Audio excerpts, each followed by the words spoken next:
Protagonistas.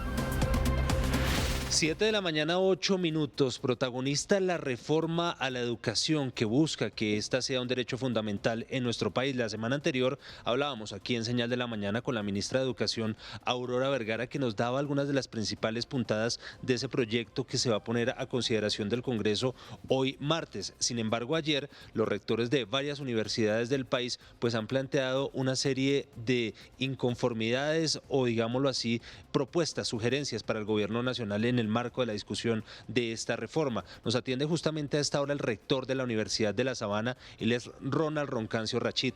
Rector, muy buenos días, gracias por estar con nosotros aquí en Señal de la Mañana de Radio Nacional de Colombia y el canal institucional. Juan Carlos, buenos días, un saludo a toda tu audiencia de Radio Nacional, a Carlos, a Juliana, estamos para servirles. Bueno, rector, cuéntenos un poco esas inconformidades que han planteado ustedes con la reforma, con lo que han conocido de esta reforma y que incluso no solo la planteó usted desde la Universidad de La Sabana, sino también desde otras universidades como la Javeriana, los Andes, EAFIT se ha planteado esta carta.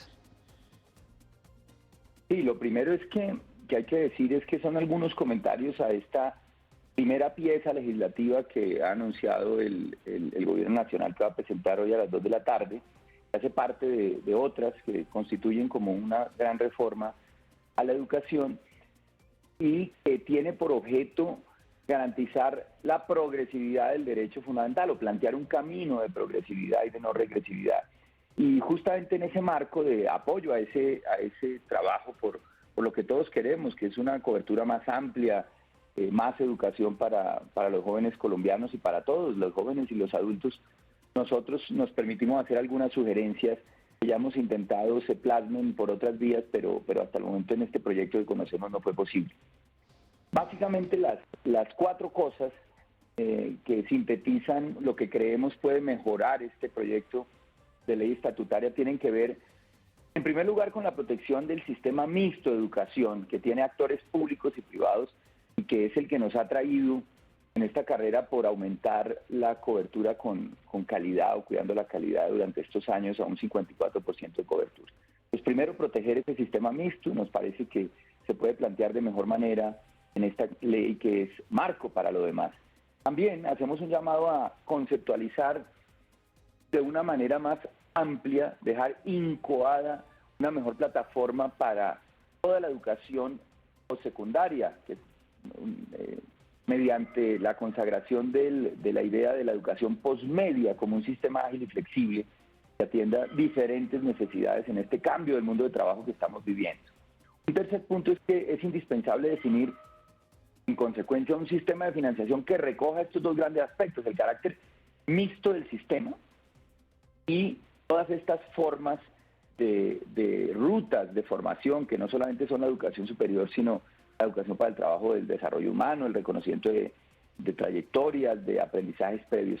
Y un punto final muy importante que enmarca todo este trabajo es que este deseo que todos queremos de cobertura, de progresividad en el derecho fundamental a la educación superior o posmedia, pues debe hacerse bajo la premisa de la calidad, porque de otro modo eso es inflar una bomba que estallará en el futuro de expectativas que por vía de deserción o de no empleo en el futuro podrían darse. Esas son nuestras sugerencias principales y nuestro deseo es, por supuesto, aportar en este trabajo del reconocimiento y el avance del derecho fundamental a la educación. Rector, ¿qué resaltar de este proyecto de ley que propone entonces el Ministerio de Educación, teniendo en cuenta que también hay un enfoque hacia la educación básica? Pues resaltar el esfuerzo de ampliación del reconocimiento y, repito, de la progresividad en el disfrute del derecho fundamental. Hay muchas cosas positivas aquí para resaltar, por supuesto. Por ejemplo, ese enfoque en la primera infancia. Si algo se ha descubierto en las últimas décadas con el trabajo de la neurología es el papel fundamental que la primera infancia, es decir, de los 0 a los 5 años en particular, juega en el desarrollo de los niños, y las brechas que allí se generan son irreparables. Por tanto, el enfoque que hay en ese trabajo de ampliar la primera infancia nos parece de la mayor importancia y lo apoyamos. Solo por señalar algún aspecto, hay cosas positivas del proyecto en sí mismo, como lo mencionaba, su espíritu de recoger toda una cantidad de normas y de pronunciamientos jurisprudenciales en orden al perfilamiento del derecho fundamental a la educación, que incluye la educación superior, y esta porción de los 0 a los 5 que no estaba incluido como obligatoria como parte del derecho fundamental, pues es positivo, además de otros puntos. Nuestro punto es absolutamente proactivo, Julián.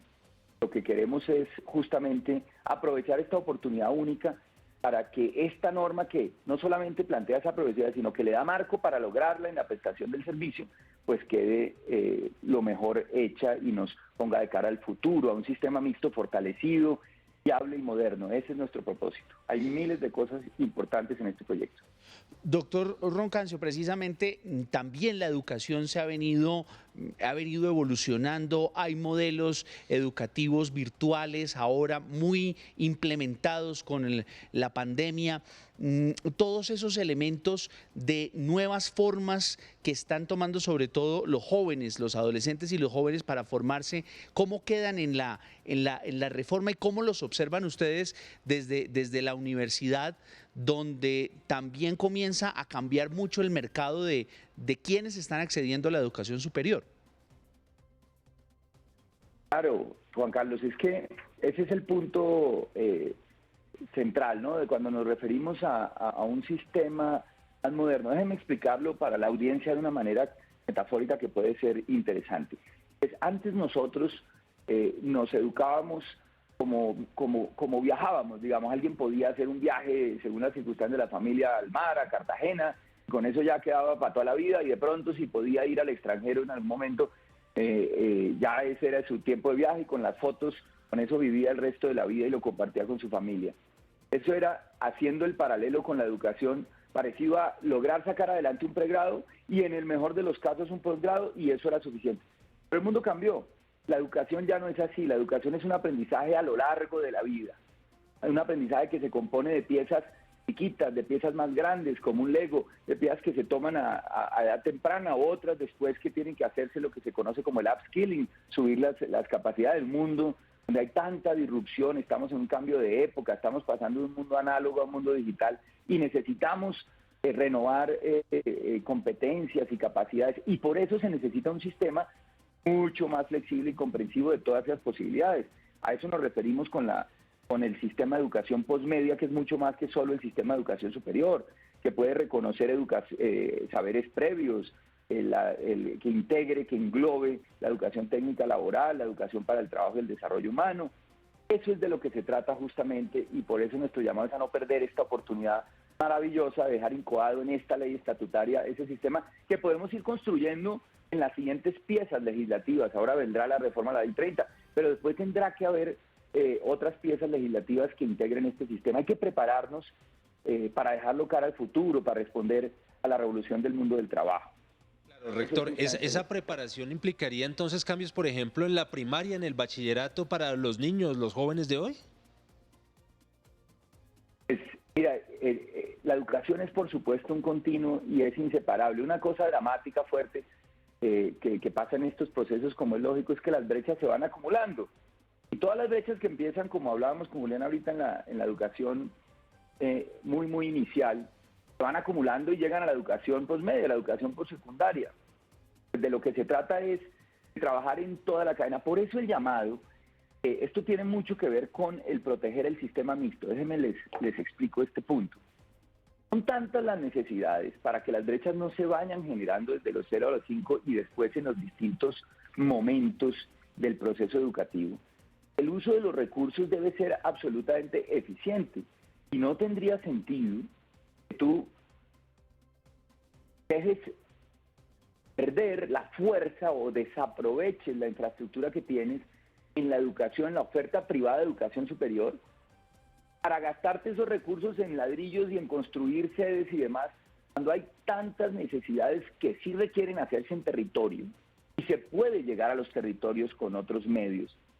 La eficiencia, creo yo, es un imperativo moral en el uso de los recursos públicos en particular, y en particular lo más delicado y lo más importante, lo que hace la diferencia, que son los recursos destinados a la educación. Usted acaba ahí de tocar un tema que es clave y es un poco el partidor desde el cual arrancan los jóvenes cuando se enfrentan a la educación superior. Quizás el joven que tuvo la oportunidad sus padres de pagarle un colegio privado, podría tener mejores oportunidades que aquel que fue a la educación pública y comienzan su carrera universitaria desde partidores diferentes. ¿Cómo desde la reforma poder también incluir ese criterio de paridad, de igualdad también, para que todos los jóvenes, para que todos los niños, niñas y adolescentes partan desde la misma base? Pues justamente, ese es el otro gran aspecto que resaltamos. En el partidor, lo que hace la diferencia durante la carrera y el camino es la calidad en el proceso. Miren, les doy un dato. De 100 personas, de 100 jóvenes y niños que ingresan a la primaria, 56% ingresan al bachillerato, 56 de ellos, y solo 13 se gradúan a tiempo de la universidad. ¿Y cuál es la piedra de toque ahí? Pues la calidad del proceso educativo, rodeado de una cantidad de factores, por supuesto, de alimentación y multifactoriales, pero en lo que tiene que ver con las ofertas propiamente académicas es la calidad. Por eso insistimos en poner como premisa la calidad, y esto debe estar presente en todo el trayecto, como decía, porque si no vamos acumulando brechas. Por eso, repito, hay que poner los recursos para mejorar esas propuestas también, por supuesto, las propuestas públicas de educación desde la educación inicial. Eso es justamente de lo que se trata. La calidad es camino para la equidad, lo contrario es acumular expectativas para después tener promesas rotas. Pues rector, muy atentos a esos planteamientos entonces que ustedes hacen desde las universidades y por supuesto atentos también a esa radicación que se va a hacer hoy de esa reforma a la educación. Muchas gracias por estar esta mañana con nosotros. No, gracias a ustedes. Permítanme decir una cosa adicional. Marco que se abre de debate del parlamentario de la educación no tiene solo esta norma estatutaria, sino que hay alrededor de 50, 60 proyectos de ley metidos en el Congreso, no todos de iniciativa del gobierno. Y hay 4 grandes piezas: esta ley estatutaria, la reforma de la ley 30, la reforma del ICETEX y un acto legislativo para reformar la Constitución que está. De manera que hay una agenda grande, importante, y nosotros deberíamos terminar este trabajo de esfuerzo de política pública con un sistema mixto fortalecido, modernizado, incluyente y viable para todos. Buen día, Juan Carlos, y a todos en la mesa y a la audiencia. Muchas gracias, rector. Es Rolando Roncancio Rachid, el rector de la Universidad de La Sabana, que, como les contábamos al principio, ha planteado junto a rectores de otras universidades una serie de inquietudes, de propuestas frente a esa reforma a la educación que se va a poner hoy a consideración del Congreso de la República. Son las 7:21 minutos.